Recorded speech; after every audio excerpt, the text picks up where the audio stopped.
Welcome to Christian Financial Perspectives, where you're invited to gain insight, wisdom, and knowledge about how Christians integrate their faith, life, and finances with a biblical worldview. Here's your host, Christian investment advisor, financial planner, and coach, Bob Barber. Welcome to today's podcast, where we're going to be talking about rental homes. And is that a good investment? And you know, it really depends on a lot of factors.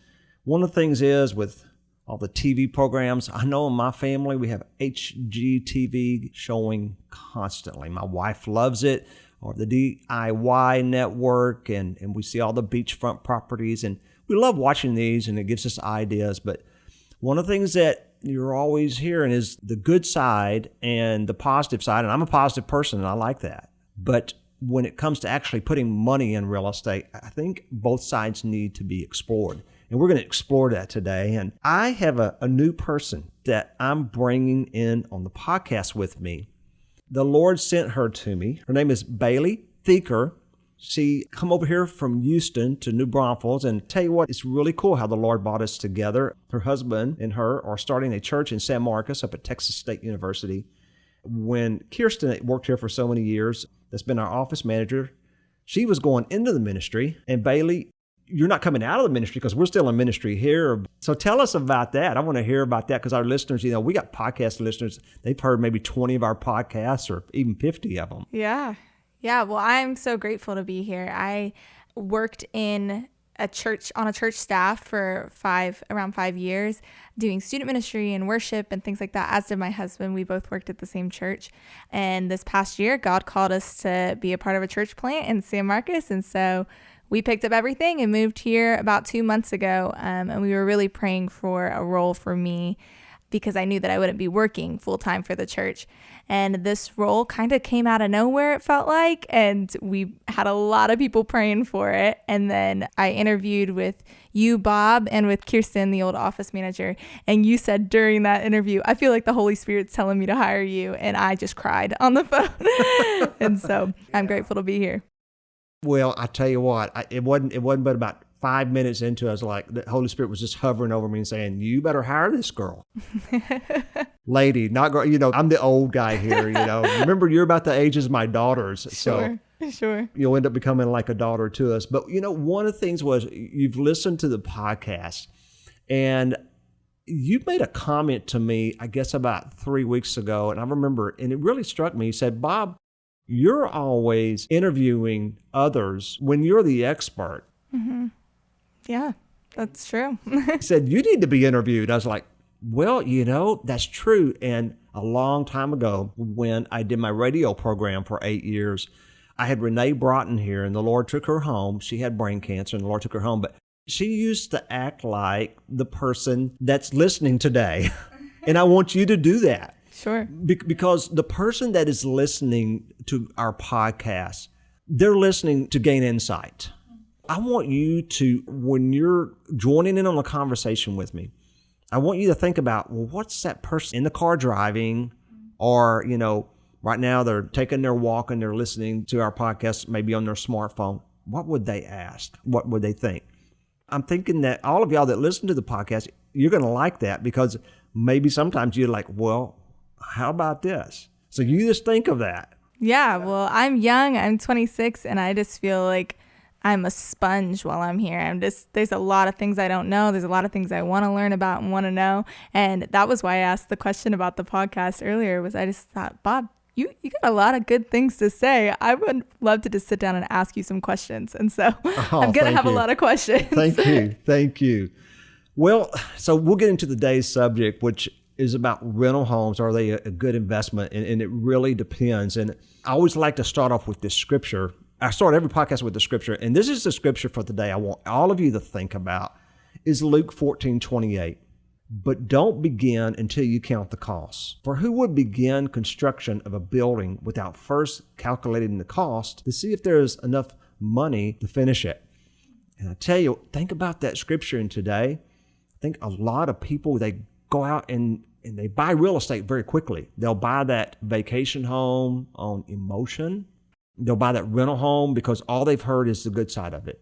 And there are a lot of pluses, and there's benefits. We'll talk about a few of the benefits, but no one ever talks about the risk. I guess that wouldn't be too popular on a program, would it? Yeah, I'm with you. I watch those HGTV shows all the time too, and it just looks glamorous and easy and like a walk in the park to just buy a house and rent it out and make all the money you can on it. And so I'm interested to hear what the other side of that might be. What are some of the benefits? What would you think? Because you're watching these programs all the time, kind of like me. So, and think about the person they're listening to us today. What would you see as some of the benefits of buying a home? What would you think of immediately? Sure. I would think of income first. Yeah. Is that would be the best way to make some income. The possible passive income. Of course, real estate here in Texas seems to do nothing but go up, up, up. Mm-hmm. So, there's appreciation. Yeah. That you would get. Another thing is like when people buy stocks or mutual funds or ETFs, they can't feel it. They can't touch it. You like to go home shopping? Yes. Yeah. Walk into the houses. Yes. So that's another thing I think people really like. You get to see it. Like, you can go into a home that needs remodeling and you can picture that needs new cabinets, that needs new flooring, and you can see the before and after pictures. By the way, what's one of your favorite programs that you watch on HGTV? I like watching flippers. Oh, yeah? Yeah. And I will say with like the rise of Pinterest and things like that, it makes DIY projects look so easy. Like, oh, you have some wood laying in your backyard, you can rebuild the whole wall. And so it just makes everything look so easy. And so that would be appealing to me in buying a rental property. It's something that you could flip and that looks really, really simple because you can do everything on your own now. But I wonder if it's actually as simple as it looks. No, things are never as simple as they look, believe me. From years of experience. Ain't that the truth? In that. My favorite is love it or list it. But the poor guy that goes and shows all the homes to them, it's like 90% of the time he loses because they're always going to love it. And you know why they love it? Have you ever thought about why they love it? I think it's because of all the staging. They make everything so beautiful. Here he's going and showing them all these houses while his partner is fixing this house up. And she puts all the white pillows and everything's white, by the way. If you notice that, they got 4 kids and they're making everything white. I'm like, that's crazy. You got 2 teenage boys and 2 toddlers coming up. Come on. Yeah. But they do. And I think people get caught up in that. And that's why they always go, well, we didn't think our house looked this good before, but I think we're just going to love it. And the poor guy goes, I showed you 5 houses, and one of them you love. I saw one the other day where it was like double the square footage. It was it had everything they needed, but they loved it. They didn't list it. That's how, Chip and Joanna Gaines, their show is wonderful. Oh, but is. Even when you walk into their section at Target, I think I want to buy all of this, but Exactly. I can't. And so if our houses look like that, then sure. Yeah, I would rent that. We went up to Waco one day and went to I call it their Disneyland, where they have all The silos. Yeah, exactly. It was amazing. I couldn't believe how many people were there. Food trucks and everything. Have you been to it? I have. Yeah. Did it feel like a little Disneyland? Oh, it's magical. It's magical. Another thing I think when people think of rental properties, they also think of vacation properties. And, there is a benefit. We've had a couple of vacation properties ourselves. Knock on wood. I'm going to talk about the risk today. I got caught up in the emotion. I've done it. And, it is a great place to build those family memories. We really thought we were going to do that. And then we're always asking the kids to come down and they're like, oh, I got something to do this weekend. Or I'm busy this weekend. And I was finding that we had these beautiful vacation properties. We had one and we sold it and we bought another one. The last one we had was in Rockport and we sold 5 months before the hurricane came down there. So I'm glad of that. But the kids came down like once or twice. So we weren't building those family memories like they always show you on beachfront properties. So those are definitely the benefits, but there's also a lot of risk associated with owning a rental home or a vacation home. Plus all the costs if you finance. And I'm going to show you, this can really result in negative cash flow, even with a 95% occupancy rate. Sure. Yeah. And Bob, you've had the experience of being on kind of every side of this. You've been the financial advisor for people who are looking at rental properties, but you've also owned a rental property. I've assumed that you've rented things from people as well. And so you've kind of been on every front. And so having done that, what would you say are the top risks for somebody looking into investing this way? Well, the main risk that I see, besides just financial, but it doesn't play into financial, is the maintenance and repair risk. That's number one. And I'm going to be going through 10 of these risks. And I do want to mention today from the podcast, like always, you'll be able to go to Christian Financial Podcast and get a list of this, because after today, that rental home you're thinking about buying a vacation home, you may want to think differently after you hear. But the maintenance and repair risk, if you're not skilled in carpentry skills, electrical and plumbing repairs, it can be really costly. It's costly to remodel, and it can be costly to keep up. The wear and tear on rental properties is constant. Now, if you have the skills to do it, that's fine. But I tell you, when you call the plumber to come to your house, before he even shows up, he says, "I want $100."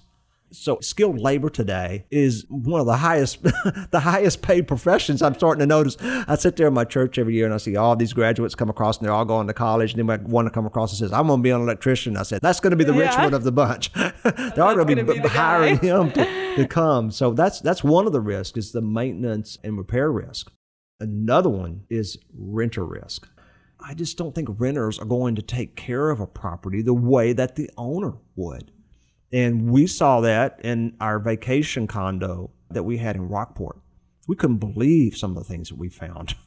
I told you some of those stories, and I'm not going to share those stories here. It's a nightmare. I mean, it was crazy. And the things that went on while we weren't there, and we had our neighbor telling us too, "Do you know some of the things that are going on in your condo while y'all are not here and you rent it out?" I said, "No." And they started to tell us, we're like, "Oh no, we're sorry. We did not know that." This is supposed to be our vacation home. It meant a lot to us. Now, if it's a rental home and it's not your vacation home, maybe you feel a little bit differently, but still, you own it, and they're not going to take care of it the way that you do. Yeah, I mean, we haven't yet purchased a home since me and my husband, since being married, we've only lived in rental places. I've always said, why would anybody buy a house? Because if my dishwasher breaks, I just call the landlord and say, "Hey, come fix this." But I could imagine how those things would rack up with all the things that you have to take care of in not only your own house now, but the house that you're renting to somebody else. The water heater can go out. You have a hailstorm come through or a big windstorm, blow the shingles off, and now you got to go out and repair the roof.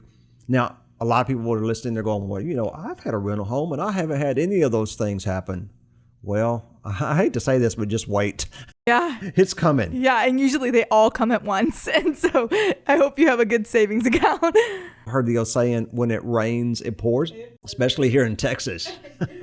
Well, Bob, I know that we live in kind of a new world with coronavirus right now. And so I'm wondering, are there any risks that are kind of multiplied because of what the new world we live in looks like? So this is the third risk of our 10 risks, is the income risk.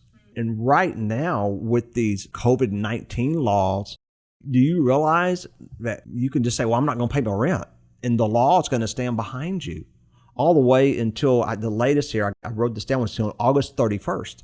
So they cannot evict you.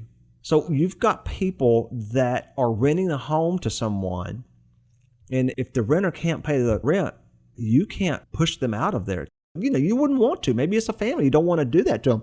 But what if you have a mortgage on it? Now, this really applies to those with mortgages, like landlords with single-family properties with an FHA insured or Fannie Mae or Freddie Mac backed mortgage.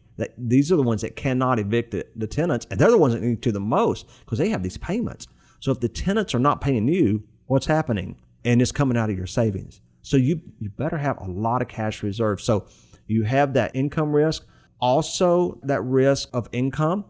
Renters, they move around a lot. Maybe they're looking to buy a new home or something like that. So maybe your normal renter is going to stay in there for 2 years, 3, or maybe just 1. But during that time, like I've experienced here and owning the building that we make our podcast in, during that time, when a renter moves out, now you've got to find another renter. And there may be a month or two. You're getting it cleaned up. You may have to go in and do some repairs where you're not making anything. Sure. I would think that would be similar too for vacation properties, that people aren't going on vacation as much right now because flying is a scary thing. Or when things, like you said, you sold your home in Rockport before the hurricane, but I can imagine the people who didn't, I mean, they're losing that income too, if anything ever changes. So we're going to talk about that one. That is another risk on our risk of 10, So far we've gone through maintenance and repair risk and renter risk and income risk. Now there's a liquidity risk. People, they don't think about that, because in a good market, real estate's pretty easy to get rid of, but it's not considered a liquid asset. In a weak market, it can take a good while to sell a home. And everybody's thinking, when have we ever had a weak market? We have. We've had weak markets before. I remember right here in Central Texas and New Braunfels in the mid-'80s when the market dropped and home prices didn't come back for 5 or 6 years.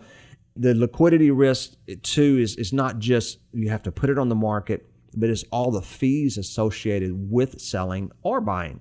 If you sell and you have to pay a realtor fee, title company and the title policy fees, recording fees, attorney fees, and a good rule of thumb to figure in all this is between 8 and 10% of the sales price. Well, when you liquidate, so let's say, a stock or an ETF today, most of the trades are free. It's not 10%, and that can be a high number. You have a $200,000 home or a $300,000 home that you're selling, 6% to the realtor, another 3 or 4% in title fees and all the different fees, that adds up. All of a sudden, you were selling for $300 and you're getting $270. That's a huge difference. You're also paying fees when you buy. And they call it the 5-year rule, where you need to at least own 5 or 6 years just to break even. So maintenance risk, renter risk, income risk, liquidity risk. That's 4 of them. So the 5th risk is tax risk. And most people, they're thinking there's a tax risk. Well, I'll explain this to you. So as an example, if you own a vacation property and you use it personally, the days that you use it personally are not tax deductible. Okay, so let's say you have all your expenses that add up. Let's say you rent that property for 3 months out of the year and then you use it for 3 months out of the year. And then the other 6 months, maybe it's vacant if it's a vacation property, because vacation properties are like that. They go at the peak seasons. But we'll assume 3 and 3 or even just 5 and 5, or you used it 5 months and you rented out 5 months. If that's the case, you're only going to get to deduct 50% of all the costs associated with maintaining that property, the property taxes and things like that, because you're using it a percentage of the time. So you have to keep up with that. We're halfway through on just the risk. That's crazy. I had never even thought about all the little details that could go into having a rental property. And like you said, I mean, one of the things that people love about it is that it's a tangible investment, but there are all these kind of invisible things about it that don't feel tangible, but then they're there.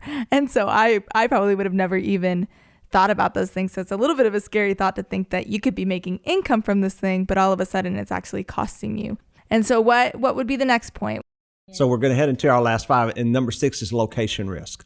I had my condo in Rockport, Texas, right? Remember I was telling you about that. Praise God, I sold. I did not know the hurricane was coming. But did you know that condo today is still not completely finished? That was nearly, well, it has. We're coming on 3 years now. It was 3 years ago. Had I held onto that condo, I would have not been receiving rent for 3 years, but I'd still had to make all the other payments. So there's a location risk and weather risk comes along that. That's one of the risks. There's location risk and weather risk. And also trends can really change quickly. You can be in a real hot area where everybody wants to buy, and then the next thing you know, it's hot somewhere else. And the tax rates can change too, which takes you back to the tax risk. Oh, one thing I didn't mention on the tax risk was the appraisal district is a tax risk. Appraisal districts love to come and reassess your property because they want to get more tax for the county. That can be a risk too under tax risk and under location risk, because taxes can change and go up on you for that particular location. So the next one, number 7, is time risk. Do they ever talk about that one? Well, you get a salary here, you do. But think about, what are you worth per hour? You just take what you're being paid and divide it by 2,000. That's how many work hours are in a normal year. So someone takes the amount that they're making, they divide it by that number. That's what we refer to as time risk. What is your time worth? Is your time worth at least $15 an hour or $25 an hour? Because rental properties can be very hands-on and get in the way of travel plans, family plans, and even leisure time, because it may really require you to be physically involved. But if you're not, You say, well, I'm not going to worry about that. Now I'm going to hire it out. So I'm going to hire it out. I'm going to hire a property manager, and I'm going to hire expensive skilled labor to take care of it. If you're not using your time, you're having to use somebody else's time. And that's going to result in a lower yield to your overall yield. We just got 3 more now. Wow. So that was number 7. So we've been through a lot of risks so far. We've been through maintenance and repair risk, renter risk, income risk, liquidity risk, tax risk, location risk, and time risk. And so now we have kind of the top 3 left. What would they be? We got 3. I don't know if they'll be the top 3 or not, but they're in there. It's market risk, weather risk, and longevity risk. And market risk is that real estate markets could collapse. It kind of goes back to location risk, where you're so reliant on just one location, one property, one unit. That market could go down dramatically. After the hurricane in Rockport, nobody wanted to buy real estate down there. It's hard to believe that markets can collapse, but they can, and it can take many years for it to come back. Then we had the weather risks that I mentioned, the hurricanes, but there's also flooding, tornadoes. You've been hearing about the fires again out in California. Those people are losing homes. So you have fires, you have earthquakes. These are examples, and it happens all the time. And when you have that happen, it takes away the potential income. And then longevity risk, and that renters are not obligated like an owner. They can move out with just a 4 to 6 week notice, and this can really eat into your profits. So that's the 10 risks of owning rental property and vacation properties. So now we have another area we're going to go into for just a little bit. Yeah, well, I know that you're a numbers guy, and I'm sure a lot of our listeners are too. And so can you kind of break down, that was the top 10 risks, feels like a bird's eye view of all the things that could go wrong. Can you kind of break down the numbers for us so that we can look at what the actual costs and income might look like? I sure can. And so what I did was a couple of days ago, I went on Zillow. And Zillow is kind of cool because you can find rental properties on Zillow, and of course, then you can find properties for sale. So I went on Zillow right here in New Braunfels, and I pulled up rental homes, and I got everything from $1,300 a month on up to $4,000 a month. So what I did was I picked a property that was renting at $1,500 a month, and then I went and looked at that square footage property, and I said, well, what would that property sell for? Here in New Braunfels, that's about $200,000 to $230,000, even up as much as $250,000. So it was kind of a range, $200,000 to $250,000. I picked kind of in the medium. I picked $230,000 as a whole number. So I have this rental home property return worksheet. Okay, and is that going to be available for our listeners? That will be available. And I've been using this worksheet for many, many years, and I've had a lot of people that were looking at buying a rental home. But even if you're not looking at buying, maybe you own one already. And you're like, I can relate to a lot of the stuff Bob's been saying, or you own that vacation home. I would invite you to get this, because when you look at the yield, you're going to be surprised at what the yield is. And quite frankly, I've never come across one in all the years of doing this where the yield was greater than 3 to 5%. Never. It's not like what you think, because on the surface, you look at it and you go, all right, so I did my research. I can go buy a home for $230,000 here in New Braunfels. I can rent it for $1,500 a month. So I got $18,000 coming in. Well, immediately I'm going, well, that's an 8 or 9% return. You want to bet? Let's put the numbers to it. Okay. So what I did, I'm just going to go down this real quick because you got to get the worksheet to really understand this. I'm going to tell you the cost I put in here. I put in what the average annual maintenance cost, and I used about 1%. That's the rule of thumb. Painting, roof repair, plumbing, electrical, heat and air, flooring, general overall maintenance on an annual basis, about $2,000 a year. Annual liability costs. You really want to have liability. So if somebody slip and falls, you need to have a $1 million coverage so that you're protected against being sued. That's not much. That's just about $250 a year. Then I went and looked up on the appraisal district what the taxes would be on a $230,000 house in New Braunfels, $4,500 a year. Then property and casualty insurance, a good insurance policy, not one that's not going to cover you, but one that's going to cover you with the right amount of coverage, about $1,200 a year. Then I just said, well, what if every 1 or 2 years I'm not getting rent because it's between somebody moving out and somebody moving in? So I took away 1 month of rent. That's $1,500. You notice I didn't fill in anything on the lack of diversification costs. But that's something you can think about. You only got one renter, one market, one location that must be factored in, natural disasters. But then I thought about, okay, you got to also, if you got to find a new renter once a year or so, you've got a little bit of marketing, put a couple $100 in there. And then what's your time worth? You're collecting the rent every month. You may have to go out there and fix things, or you're having to hire somebody to do it, or you're hiring a property manager. I'll put $1,200 there. So this all added up to $10,850, and that's if I'm not financing it, which gave a net profit on a $230,000 investment of $7,150 a year. You divide that into that number, and that's a yield of 3.1%. 3.1%. You know that I went online right after that, and I just went online and said, well, what if I could just buy an ETF, electronic traded fund, a real estate ETF, diversified across many different sectors, not just in single family real estate, but multifamily and commercial buildings, etc. Everything. Liquidity, you can get in today and you can get back out tomorrow. What would be the yield without any of this risk? Back to the 10 risks we were looking at, you don't have the location risk, you don't have the time risk, the maintenance risk, the renter risk, liquidity, you got total liquidity. So I was thinking to myself, why would I want to do that? I'm only getting 3.1%. Now, if I went and financed the property, and so now I took this $230,000, I figured financing it $200,000 at about 3.5-4% for 30 years. The monthly payments would be $950 for a month, or $11,457. I put that number in there, and now you add that $11,457 a year in the payments of expenses of $10,000. That adds up to over $22,000, and you're bringing in $18,000. You're negative cash flowing every year. Wow, that's way less glamorous than HGTV made me think. Have you ever seen this before? No, wow. Looking at this over and over, and people might be asking, well, man, you sound like you're pretty bearish on residential real estate. I am, unless you can really buy it right and you can get a lot of rent for it, because after you add in all the expenses and on top of that, I'm an old guy. I've been doing this for 30 years, and I have met with so many people over the years, especially in their, and when they get about their mid-70s, they're like, I'm done with this. I'm tired of this. I'm not making this. I'm just going to let this thing go. I guess the takeaway is, don't believe everything you see on TV. Sure. Well, Bob, can I ask you one final question? I'm going to kind of put you on the spot. Yeah. So this would be the risk for somebody who is maybe looking at a rental property to get.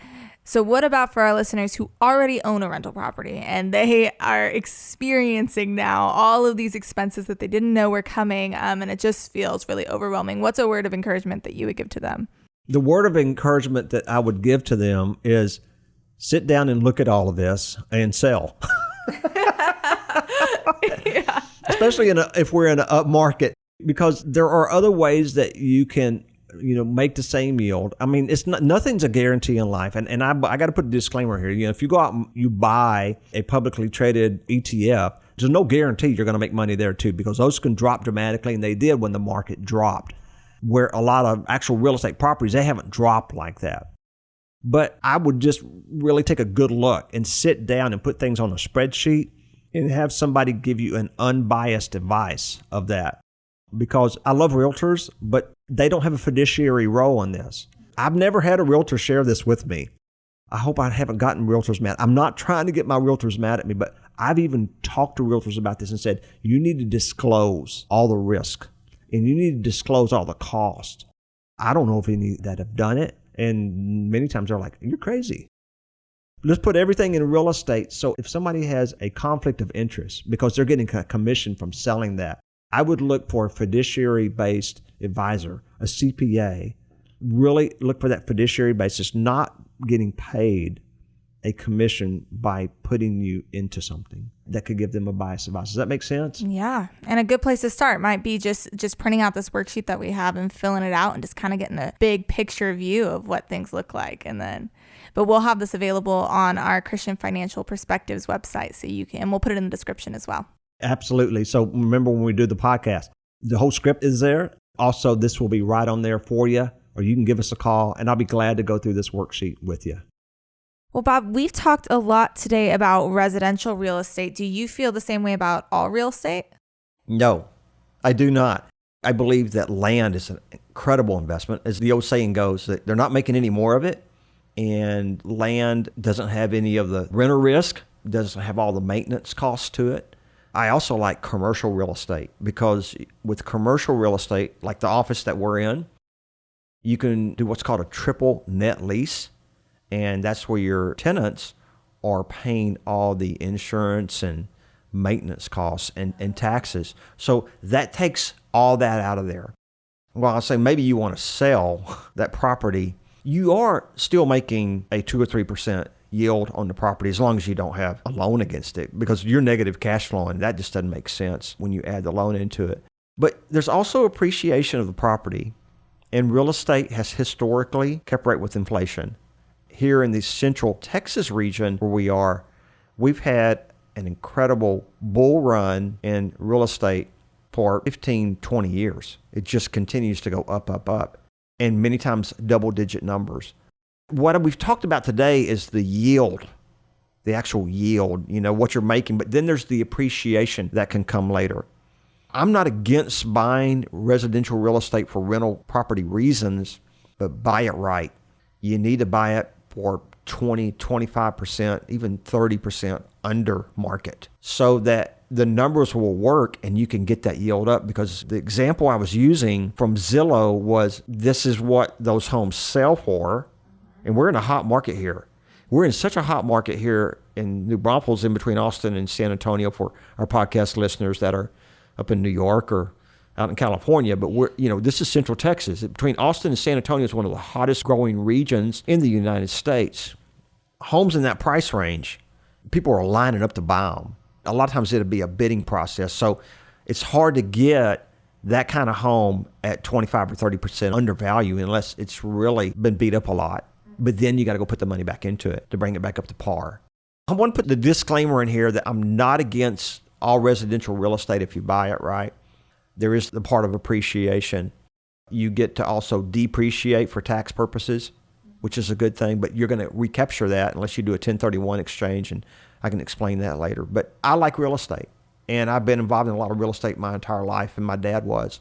So I want to leave today's podcast. I'm not down on all real estate, but when your yield is an average of 3%, why have the risk of one location, one property, renter, and all that? When, like I said before, you could invest in a real estate investment trust that's publicly traded, an ETF with expenses that are less than 15 basis points. 100 basis points is 1%. Very low expenses. You got liquidity anytime you want to move out.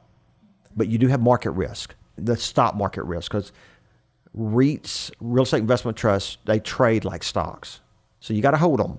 But just for holding them, you're rewarded basically the same yield as you would be holding one real estate property in one location. Wow. Well, thanks, Bob. Thanks for sharing your wisdom. And like I said, I feel like I'm just a sponge, just mopping up information. And so I appreciate you answering all the questions. You're welcome. That's all for today. Thank you. We invite you to listen to all of our past episodes covering many financial topics from a Christian perspective. To make sure you don't miss any of Bob's upcoming episodes, you can subscribe to Christian Financial Perspectives on iTunes, Google Play Music, Spotify, or Stitcher. To learn more about integrating your faith with your finances, visit ciswealth.com or call 830-609-6986. Investment advisory services offered through Christian Investment Advisors, Inc., DBA CIS Wealth Management Group, a registered investment advisor. Comments from today's show are for informational purposes only and not to be considered investment advice or recommendations to buy or sell any company that may have been mentioned or discussed. The opinions expressed are solely those of the host, Bob Barber, and his guest. Bob does not provide tax advice and encourages you to seek guidance from a tax professional.